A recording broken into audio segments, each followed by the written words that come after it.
Hey, you kids, tonight's show is a repeat. Thank you. Thank you very much.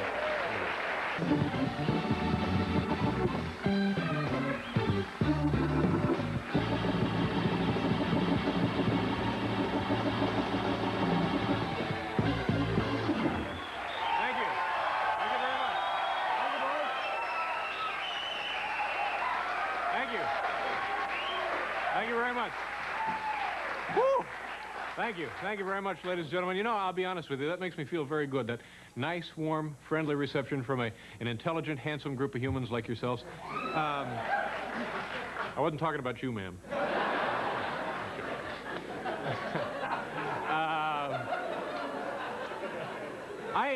I don't know if you can tell by looking at me. I like to think that I covered it up pretty well, but I had what a horrible weekend. I'll tell you what happened. I had to put a citizen's arrest on some bikers who were ignoring a helmet law up there where I live. Now, did you see this? Reuben Hurricane Carter, a man, former boxer, was incarcerated in New Jersey, I believe, for 19 years.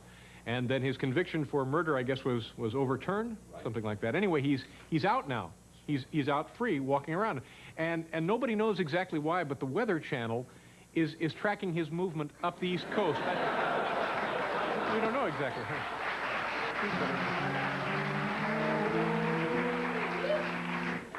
And how about that royal couple, huh?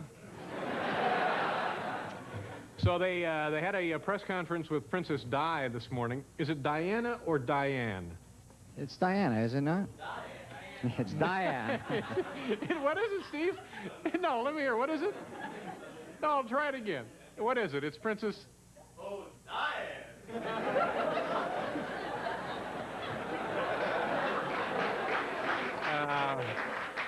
So anyway, they had by the way, Joan Collins got married. You're kidding. She got married. She married a guy 38 years old, and she's whatever she is. And friends of the groom think that he was looking for a grandmother type. Oh, come on. Oh yeah, you're pretty offended. Thank you. So anyway, Princess Diana, or Diana, is having a press conference, and they said, do you have any questions about American culture? And she says, yeah, what's the deal on Gene Shalit? No. Is that it? Are we out? Oh, no, there must be one killer in there somewhere. Come on. Come on, Kevin, you're keeping her... No, where is it? Where's the big one that's just going to blow the roof off this place? Okay, apparently we don't... Did we get them all? Yeah, we got them all. Okay. It's a great show here tonight. What do? We go right over here. Oh, here's our friend Paul. Say hello to Paul. Paul, nice to see you. Thank you very much. Nice to see you, sir. Nice to see you. Sid, how are you? Sid McGinnis. I'm glad to be back at work. I had a crazy weekend. I was looking through Family Circle magazine. I brought it, too, and it has, for some reason, a recipe for Frank Sinatra's birthday cake. Totally straight. So I spent the weekend gathering up the ingredients. I'll let you know how it comes out. Having trouble getting marzipan, though. Do you know where I can get a hold of some marzipan, David? No, I don't know anything about it. Yeah, well, I'll keep working on this. How about you, though? How was your weekend? I had a very nice weekend. A lovely dinner Saturday night. Yeah? At the new Prudhomme restaurant. Oh, you dined at the new Prudhomme restaurant? Yeah. You mean Paul Prudhomme? No, Don Prudhomme. I had the bouillabaisse prawns. Whoa. The what? No, I screwed that up. I had the nitro-burning bouillabaisse. Okay, now that one doesn't count because I made the mistake there, so that doesn't count in our little experiment. I'm going to do this joke every night until I hear somebody tell this on the street. So tonight's experiment doesn't, it was a bust. I tainted the experiment. I'm terribly sorry about it. Oh, God.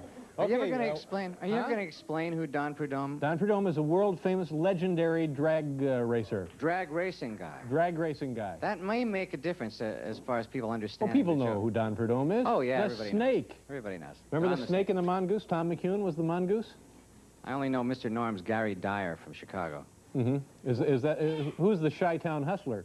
Is that the... I don't know. Carl Bonifetti? Screaming Wild Man? I don't know. See them shake hands with the devil as they roar through the gates of hell, those guys?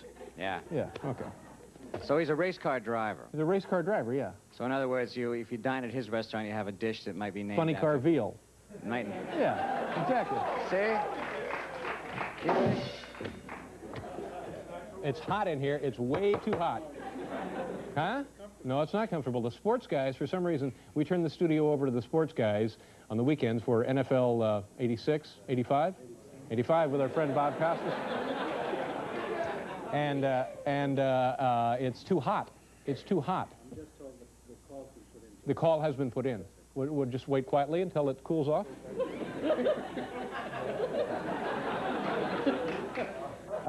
Okay, we got to get to this because we have a huge show. You know who's on the show? William Refrigerator Perry is here.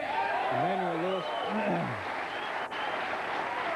I'll save this. We'll save the top 10 list. We'll get right to it because we got a big show. We're gonna call the people in Australia. You know, in Australia right now, in Perth, which is on the western coast of Australia. Do we have a map of Australia anywhere? Oh yeah. Thank you. Right here. There it is. There it is. See, there's Perth way down there. That's the western coast.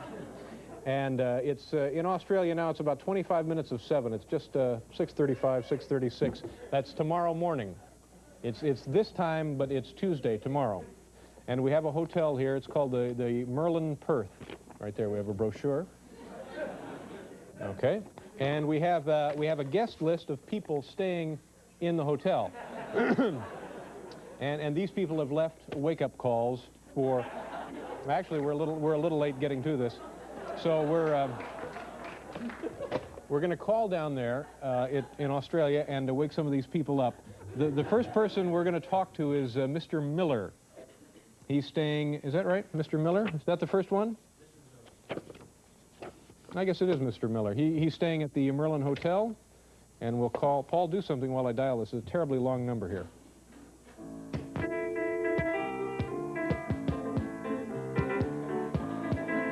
Just a little men at work there.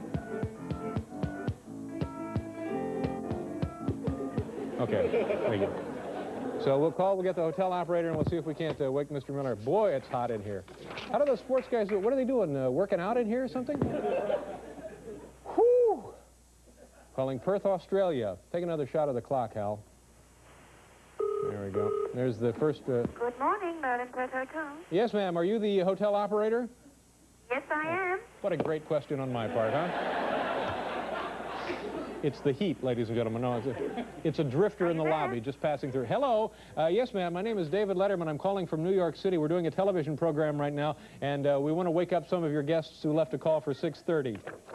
Oh, yes, certainly. I'm sure they're going to enjoy it. Yeah, I'm sure.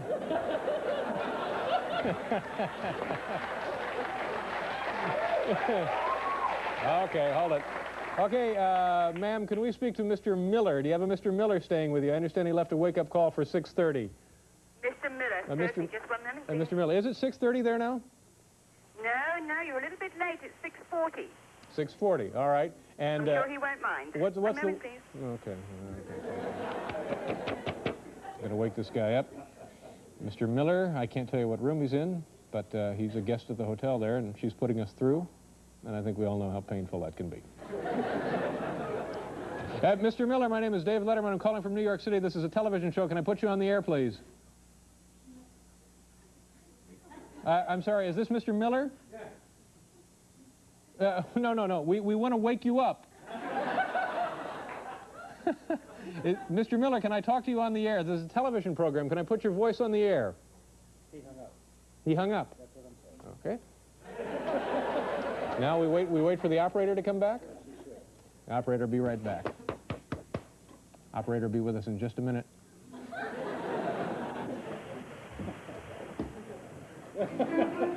Okay, Are you there, New York? Yes, hello, ma'am. Could we speak to Mr. Yes. Hello, yes, ma'am. Mr. Miller? Yeah, yes, no. You have your wake-up call. Just 1 minute, please. Go ahead, please, New York. Hello. Hello, Mr. Miller. My name is David Letterman. I'm calling from New York City. This is a television show. Can I put you on the air?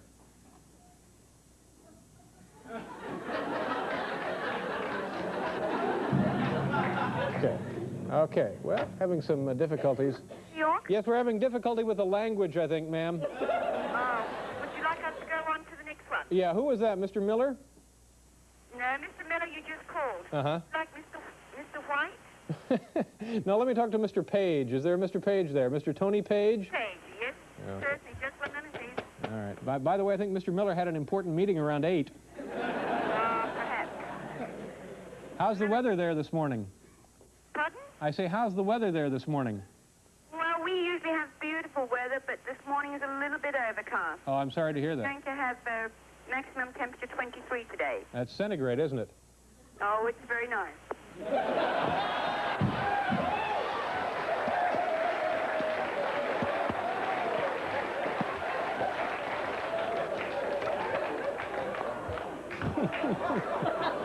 ahead, please, New York. Hello, is there Mr. Page? Mr. Page, my name is David Letterman. We're calling from a television show. Can I put you on the air, please?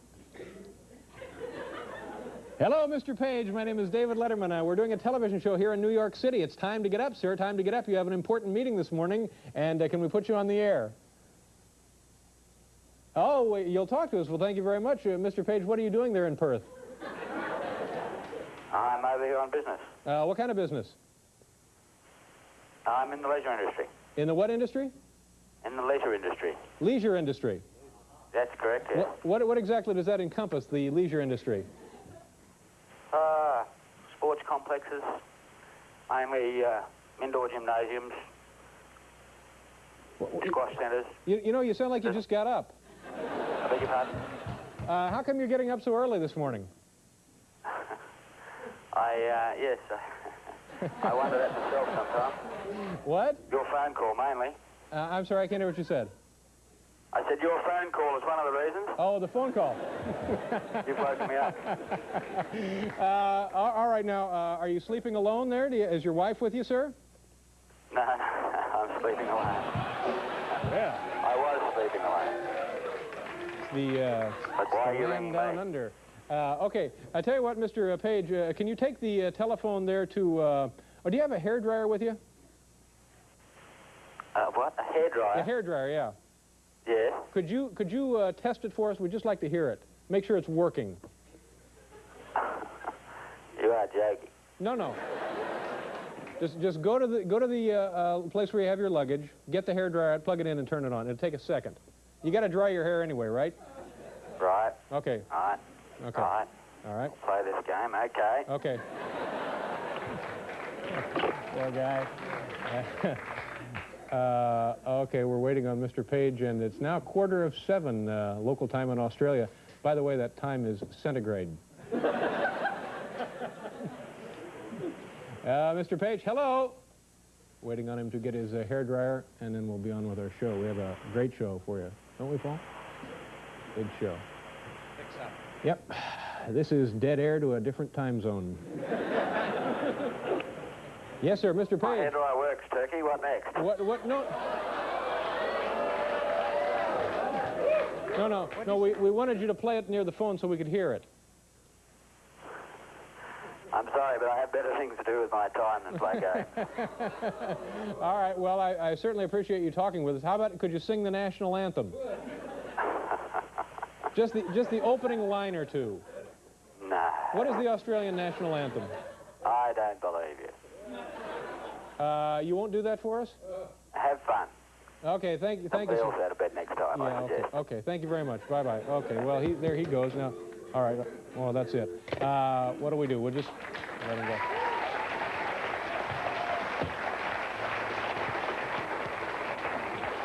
We'll try and get the heat turned off here in a couple of minutes. Emmanuel Lewis is with us tonight. My next guest this evening is the star of a hit series on another network called Webster. Many people do not realize this, but he is also idolized in Japan. A very nice young man, and I understand moments ago he was sound asleep in the green room, like most Americans this time of night. Please welcome Emmanuel Lewis.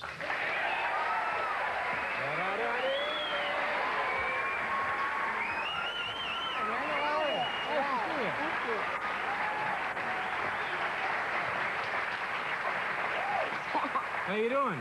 Pretty good. Nice to have you here. Now, you're from the New York City area, aren't you? Yes. You're born where, in Brooklyn? Yes. How long ago did you move to California? Well, I actually live here in New York, but I just go out in L.A. just to shoot Webster. Yeah. How often are you out there? very often. Half of the year you're out there? Yes. Yeah. And how did you get the job on Webster?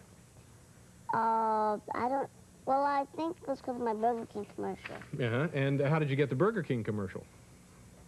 Because the commercial before that. You're not the guy who used to say, "Where's the beef?" Are you? No. A little turtle lady. Yeah, it was a joke. I was just making a joke. Oh.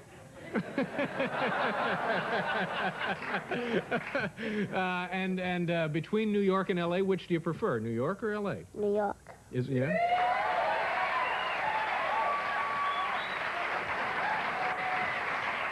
And why do you prefer New York? There's no place like home. Yeah, that's right.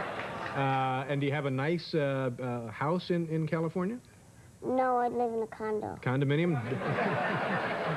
well, you poor thing. But don't you like the weather out there? It's always lovely. Yeah, but what's Christmas without any snow? Well, you come back here for the Christmas. I am. Yeah. Now, what about, do you go to the ocean a lot out there? No. What do you do for fun when you're out there? Well, I go to the movies. Mm-hmm. And, let's see, I do, just the normal things I do here. Mm-hmm. So it really is not much difference for you out there, but you prefer New York. Yes. Now, what is the deal with you in Japan? How did you get to be so popular in Japan? Well, I was doing a Japanese commercial. For what? For Clarion. Clarion makes audio components? Yes. Yeah, okay. And, Is that enough of a plug? Will I get something at the house now?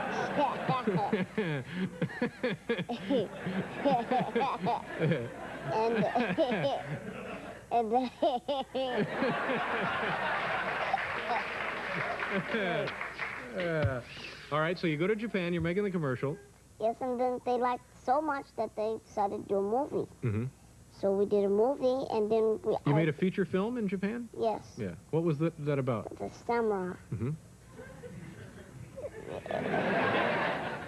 And I was directing the samurai because they were lost. And matter of fact, we did it in Manhattan here. Well, boy, you were lost then, weren't you? They were lost. Oh, they were lost. They Okay. were lost, and I was directing Yeah, them. but I understand when you go to Japan, like you go to Tokyo, that you're mobbed. People mob you. Is that true? Yes, there was a big crowd of people, and a lady took my shoe, and I had to perform. And my mom had to beg the lady to give me back my shoe so I could perform. It looked very awkward if I had one shoe on and one shoe off. A woman ran up to you on the street, grabbed a shoe, and... Well, they was picking up to go on stage. I was Oh, I see. Yeah. But isn't there a doll that is popular in Japan that resembles you? Well, yeah, there was like a story behind it because there was a little doll that a soldier had gave the people, and they liked it so much, it's like they almost worshipped it. Mm-hmm. And so they thought it brought them luck, right? Yes. Yeah. And they said the doll looks like me. Mm-hmm. So everybody who saw me wanted to touch me and see if I'm for real. Yeah. And some of the people, they was like looking for the wind-up or the battery pack.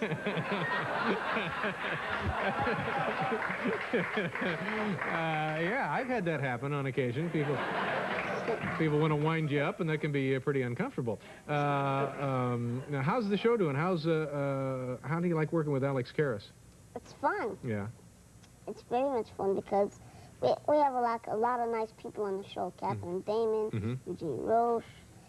They're very nice. Yeah. And do you get along well with Alex Karras off screen? Yes. Yeah. And how long has the show been on the air? I think this is our third season. Third season. Do you get tired of, do you find a lot of weasels in show business? Like agents? Do you have an agent? You must have a high-powered agent. Yeah. Do you have a nice agent or a jerk? Yes. Nice. Really? And you're sure it's an agent? Yes. But you don't mind all of that goes on, the phoniness in show business and so forth? Well, you mind it, but then you can't do anything about it. Yeah, well, that's certainly true. And what are you going to do with all your money? I don't know. I'm not sure. Yeah. You buying real estate? I don't know. What about a car? Do you have your own car? No. You going to buy a car? Yes. When you're 16, you start to drive, you're going to buy a car? Yes. Well, now, what kind of car are you looking at? What do you have your eye on? Lincoln.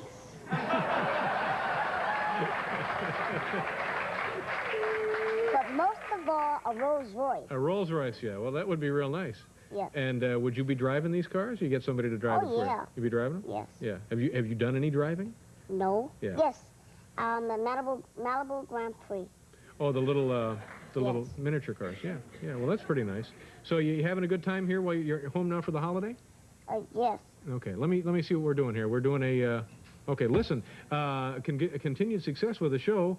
And did you meet Mr. Perry? Yes. Yeah. A pretty impressive fellow? Yes. Yeah. All right. Nice to see you, Emmanuel. Thank you very much for being here.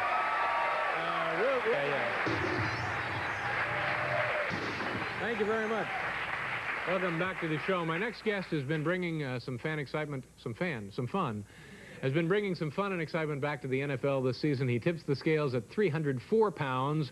And as you're about to see on this videotape, on October 21st against Green Bay, he became the heaviest man in NFL history to score a touchdown off a set play. The man is just plain big.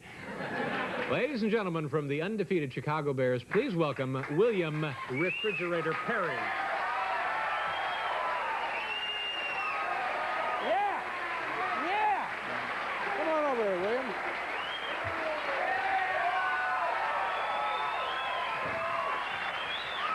How you doing? Doing fine.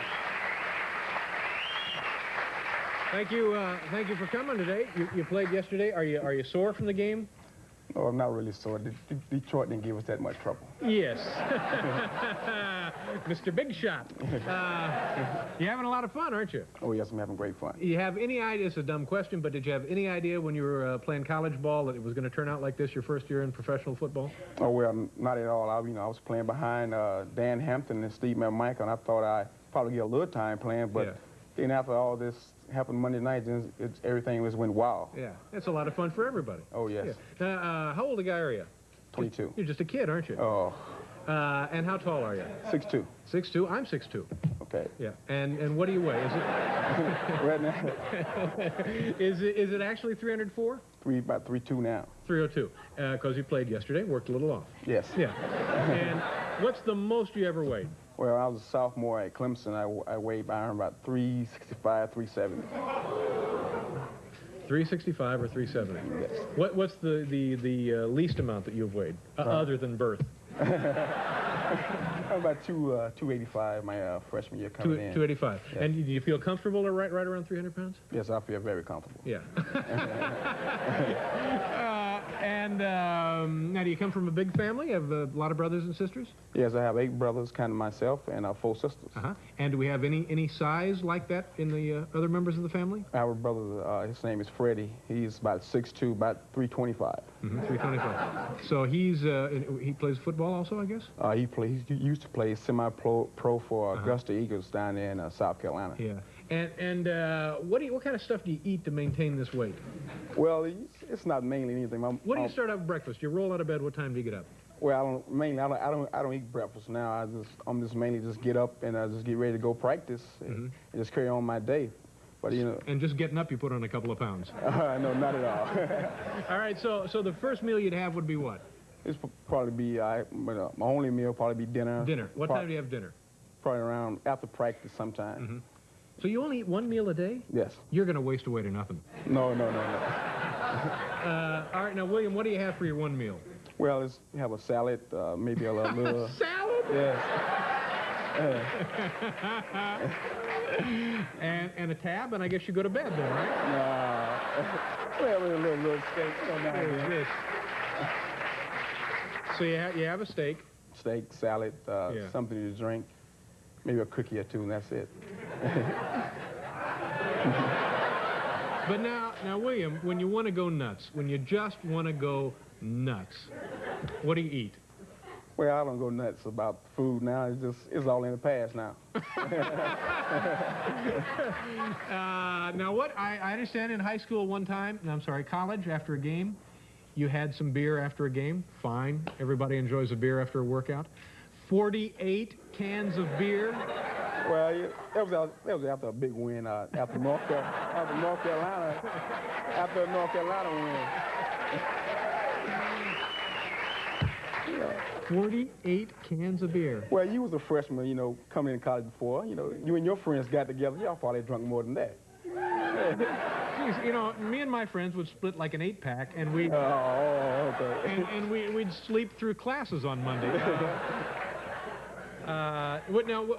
Was this one of the biggest thrills in your football career, catching a pass? Had you ever caught a pass before? No, that's my first time catching a pass against any team, and it was just fun. Yeah. Was it a great feeling? Oh, it was great. How early in the week did you know you were going to be a receiver? Only on Friday. And what was your reaction when Mike Ditka told you? Well, he told me, he said, "Big guy, get ready. You're gonna catch a pass. Can you do it? And don't drop it." So,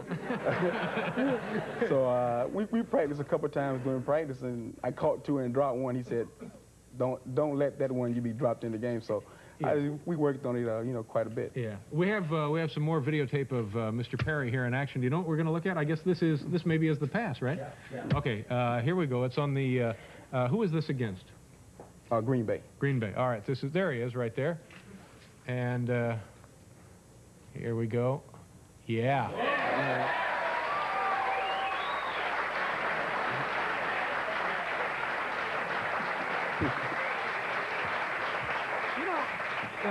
You look very graceful. I mean, you look like a receiver. You don't. When people say that you're 300-some pounds, I think they have a different image in their mind of what that might be. Well, when people say a guy's 300 pounds, they're thinking of him as fat, overweight, slow. But I brung a different meaning, to that. When Chicago drafted me and I got down. There was some heat in the beginning, wasn't there? They said that they might have even wasted a draft pick on you. Yeah. Well, you've proven them wrong. Yes. Yeah. You're almost lithe.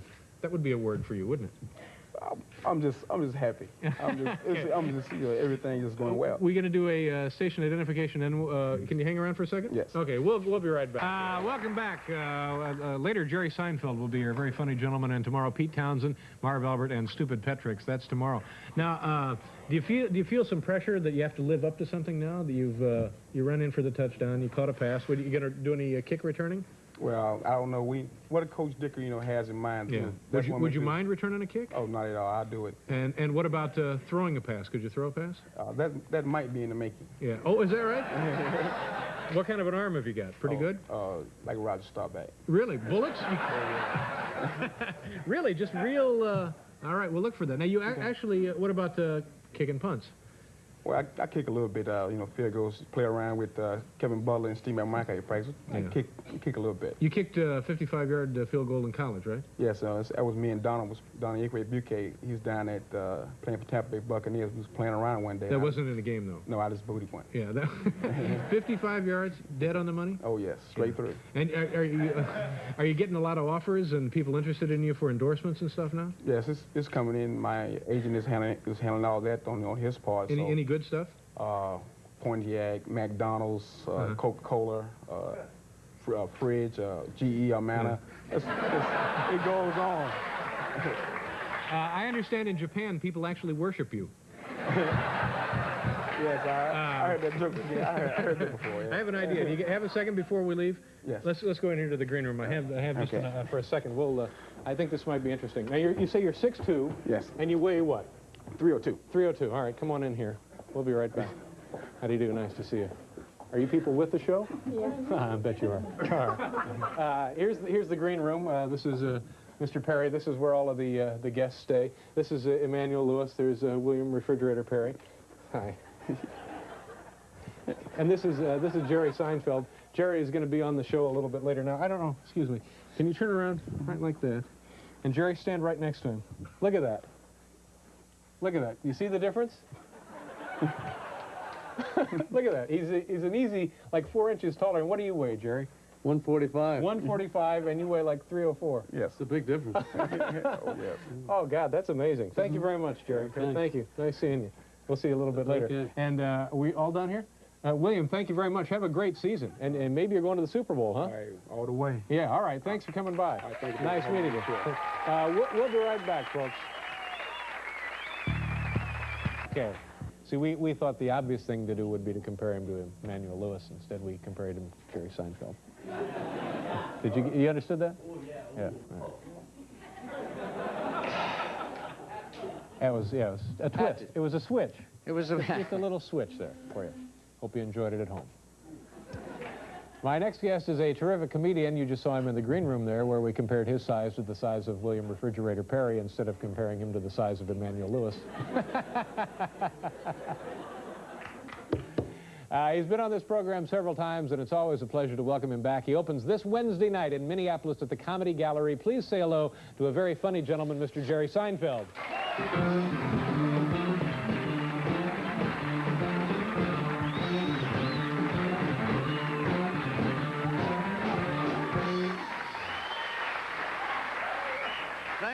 Thank you very much. Thank you. I feel like kind of a crisper next to that guy.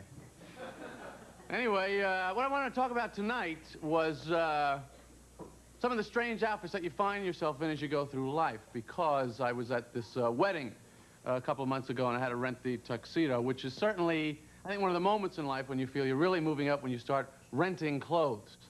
To me, there's nothing like wearing an outfit that's already been worn by 80 different high school kids on the most exciting night their glands have ever dreamed of. You know, went to put my hands in the pockets, I'll think I'll just leave them outside. You know, I had the keys in one hand, the wallet in the other, I'm trying to dance with it. I had those tuxedo rental shoes, you know, those ones with the nuclear shine on them there. You go out on a sunny day, if you angle them right, you can kill bugs. Catch it just right. I couldn't believe the groom was married and rented shoes. I don't know, to me that's... I mean, you're making a commitment for a lifetime, your shoes have to be back by 5:30. I mean, it's like going bowling if you rent the shoes. I don't think I'd want to be up at the altar with a big 8.5 on the back of my heel. Take this woman and alley 5. But I was best man at the wedding, which I liked. That's a pretty good title. I don't know who thought of that. I like that. Best. What more do you want? I mean, I think we ought to have, like, the groom and a pretty good man. You know, I think that would cover it. Quite a guy. Be a nice ceremony. Groom, quite a guy. I mean, if I'm the best man, why is she marrying him?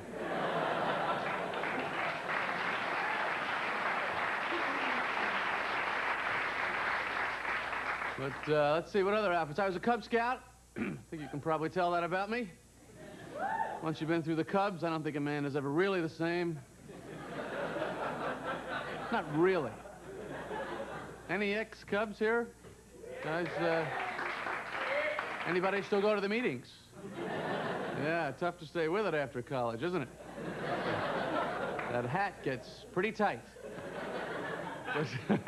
I had that outfit. You remember the outfit? You had the blue shirt, the blue pants, the blue cap, the blue yellow button on the top, the yellow neckerchief, and this giant chunk of metal that was, I don't know why it had to be so big. I mean, somebody walks by with a magnet, you go, hey, hey, hey. You take it easy, I'm trying to get to a meeting. And you don't make it to a lot of meetings. You know, you get the outfit set up, you go outside, get beat up, come back, put your regular clothes on. That's why we had to form packs to survive. We were dropping like flies in that outfit. And getting that hat stolen, boy. You go out in the schoolyard, you got that hat on. Remember, kids with a hat? Anybody's got a hat, forget it. The hat, you just go, hey, come on, you guys. Come on. Just, would you quit it? You know, an hour in the lunch. Quit it. That's a... You ever quit it? Quit it was a big line when you were a kid. You remember? You never get much use out of that as an adult. You get stopped by a cop, just quit it. Just turn off the siren and quit it. But that's why Cub Scouts, I think, are taught to camp in the wilderness. I'm sure if we had normal clothes, we'd check into a hotel like anybody else. In that outfit, the woods is where you want to be. But let's see, Halloween a couple weeks ago. Another situation there, you got to dress up kind of strange. I thought my best Halloween would be the one where I got the Superman Halloween costume. I finally got the one, the cardboard box, the cellophane top, the mask included. You remember those? Rubber band lasts about 10 seconds on that mask. You go to your first house, trick or it's broken. Hold it. But the truth of this story is, my mother made me wear my winter coat over the costume that year because it was cold. So I had the winter coat on with the red nylon pants sticking out the bottom. Not exactly the superhero look I was going for, you know? I don't think Superman ever said to Lois Lane, is it chilly? Should I take a light jacket, you think?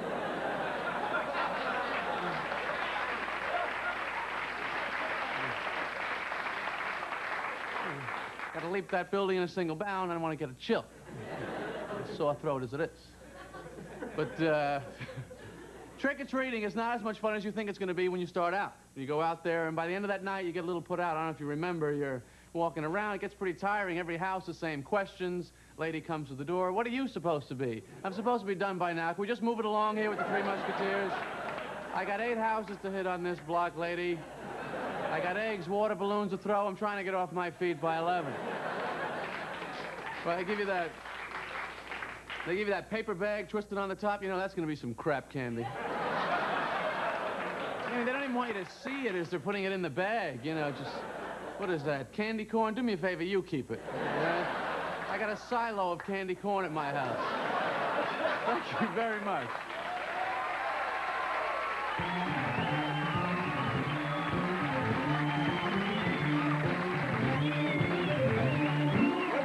Jerry Seinfeld. Very nice. Thanks. You're always very, very funny. Just trying to be. Yeah, well, you're doing a swell job. Now, when you spend most of your time working in clubs and stuff? Yeah, mostly clubs. What kind of people do you work with when you do that? Well, they'll get a guy, you know, they'll get like a local comic. Sometimes we'll open the show, or they get magicians sometimes. I was working with a magician. That's, I don't know. They got a lot of birds in the dressing room, you know. Yeah, yeah. A lot of times, I don't know, it's just... The magic act, I don't know, to me a magic act is really, it's a humiliating thing to watch. I mean, it's, you know, here's a quarter, now it's gone, you're a jerk. You know, the quarter comes back, you're an idiot, thank you, good night. And you never really, you don't know what you want. I always wonder if those new birds that, you know, I don't know where they keep those birds, but, oh, the birds, and maybe this, I don't know, new ones waiting around, the old ones tell them, just flap around, look surprised, you'll be all right. You know. Do you get a sense of anything important going on across the country that we ought to know about? Trends, big trends. Meet a lot of people. You a lot of issues yeah. that are on people's minds. Anything? It's just little things. You know, people are obsessed with little things. Like everybody's ripping up their carbons now. This is like a very hip thing. The credit card carbon. Yeah, the wait. Yeah. Excuse me, waitress. The carbon. Thank you. I've got the carbon now. You know, and they rip it like this is a big Crime Stopper. You know, you rip the carbon from 1 into 4 pieces. So when the criminal gets that, well, he can't make head or tail out of it. You know. You're out of the deserted warehouse on the edge of town. I give up, Louie. I've tried every combination.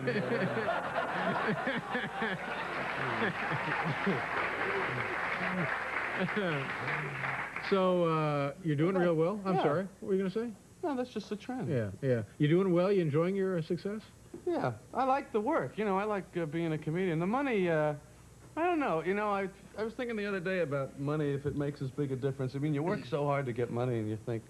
Well, I remember when I was in college, I had like a rented television set, and I used to watch movies, and I would record albums. I couldn't even afford to buy them. And then you get, you know, you get the cable, and you get the VCR and all that. So now I'm renting movies, I'm taping television, and I'm watching music. So it's just a lot of money to switch the verbs around, it seems, you know.